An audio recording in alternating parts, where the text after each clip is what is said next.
നമുക്ക് സാധിക്കുക, അതിനെ എങ്ങനെ പോസിറ്റീവായിട്ട് അല്ലെങ്കിൽ ഒരു പുരോഗതി നമ്മുടെ ബിസിനസ്സിന് എങ്ങനെ ഉണ്ടായിത്തീരും, ആരൊക്കെ ഏതൊക്കെ വ്യക്തികളുമായിട്ട് ഏതൊക്കെ രീതിയിലുള്ള സ്ഥാപനങ്ങളുമായിട്ടാണ് നമുക്ക് ഇതുപോലുള്ള ഒരു ബന്ധം ഉണ്ടാവേണ്ടത്, അതിനു വേണ്ടി എന്തെല്ലാം കാര്യങ്ങൾ ചെയ്യണം.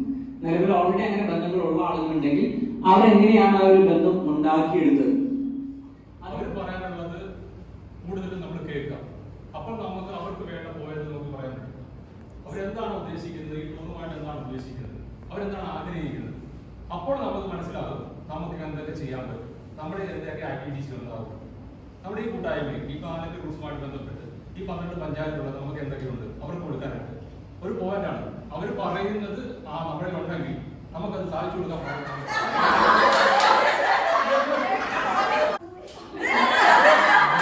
എനിക്കും ഇഷ്ടമാണ്, നിങ്ങൾക്കും ഇഷ്ടമാണ്. ഇപ്പം നമ്മൾ ടൂറിസത്തിന്റെ മേഖലയിലാണ് എല്ലാവരും പ്രവർത്തിക്കുന്നത്. അപ്പം എനിക്ക് ഒരു കാര്യം പറയാനുണ്ട്. ബോട്ടിംഗ് അല്ലെങ്കിലും MEC എന്ന ഒരു പദവിയിലേക്ക് വന്നപ്പോൾ ഞാൻ ആദ്യം ചെയ്ത എൻ്റെ ഒരു ടൂറിസം പ്രോജക്റ്റ് ആയിരുന്നു ജലകൃപ എന്ന് പറയുന്നത്. ഇപ്പോഴും ഞാൻ അഭിമാനത്തോടെ പറയുന്നു, അതായത് ചിഞ്ചു എന്നൊരു വ്യക്തിയെ ഒരു ടൂറിസം മേഖലയിലേക്ക് കൊണ്ടുവന്നത് എൻ്റെ MEC, എൻ്റെ കുടുംബശ്രീയാണ്. അതിലൂടെ ഉപരി ജലകൃപ എന്നൊരു പ്രോജക്റ്റിൽ വന്നപ്പോഴാണ് വന്നിട്ട് പറയും നിലമ്പേരിൽ കാണാൻ എന്ത് ഭംഗിയാണ്, കാവാലം കാണാൻ എന്ത് ഭംഗിയാണെന്ന് പറയും. പക്ഷെ നമ്മൾ അതൊന്നും ആസ്വദിക്കുന്നില്ല. പക്ഷെ ആ സൗന്ദര്യം ആസ്വദിക്കാനായിട്ട് നമ്മൾ ജസ്റ്റ് നടന്ന് അത് നമുക്ക് വെള്ളം കയറുന്നത് നമ്മുടെ ഒരു പ്രശ്നമാണ് അല്ലേ. പക്ഷെ അത് ഒരു പ്രകൃതിയുടെ സൗന്ദര്യമായിട്ട് കാണുമ്പോഴത്തേക്കിനും നമുക്കത് ആസ്വദിക്കാനായിട്ട് പറ്റും.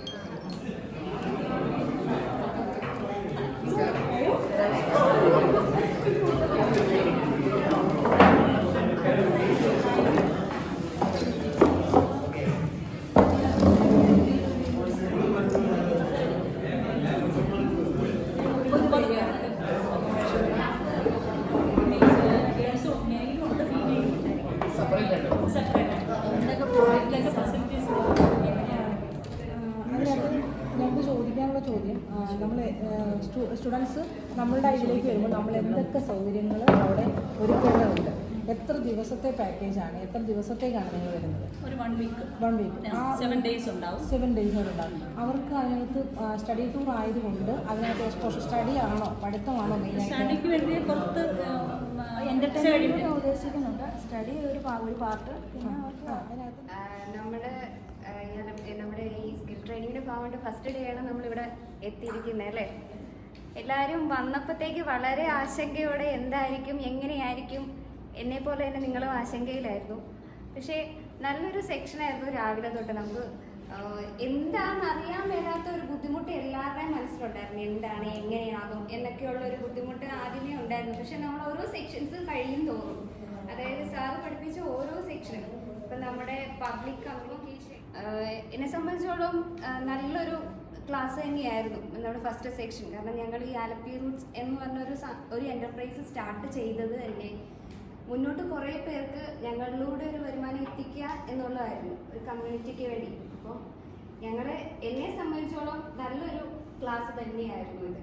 പല സെക്ഷനിലൂടെ നമ്മൾ കടന്നു, നമ്മൾ ഇതുവരെ ചിന്തിക്കാത്ത പഠനമുണ്ട് എന്നുള്ളത് ഈ ഒരു ക്ലാസ്സിലൂടെ നമുക്ക് മനസ്സിലായിരിക്കാം. നമ്മളൊന്നും അല്ല, ഇതുവരെ ചെയ്തതൊന്നും അല്ലായിരുന്നു എന്നൊരു തോന്നലാണ് ഇപ്പം നമുക്കുണ്ടാകുന്നത്. കുറച്ചുകൂടെ ഇപ്പം സാർ പറഞ്ഞതുപോലെ 2 ദിവസത്തെ ക്ലാസ് കൂടെ കിട്ടുമ്പോൾ നമ്മൾ ഇച്ചിരി കൂടെ ഉയരും. അത് കഴിയുമ്പോൾ ഒരു 3 മാസം കഴിയുമ്പോൾ വീണ്ടും നമുക്കൊരു ക്ലാസ് കിട്ടണം, കിട്ടിയേ മതിയാവൂ. കാരണം ഇന്ന് വരുന്ന ആളുകളല്ല നാളെ വരുന്നത്, നമ്മൾ കാണാൻ പോകുന്ന ആളുകൾ പുതുമയുള്ളവരാണ് എന്ന് മനസ്സിലാക്കാനും കൂടെ നമുക്ക് ഈ അവസരം വളരെയധികം നല്ല രീതിയിൽ പ്രയോജനപ്പെട്ടു. ക്ലാസ് എടുത്തുന്ന സാറിന്, ക്ലാസ് അറേഞ്ച് ചെയ്ത് തന്നവർക്കും എല്ലാവർക്കും നന്ദി.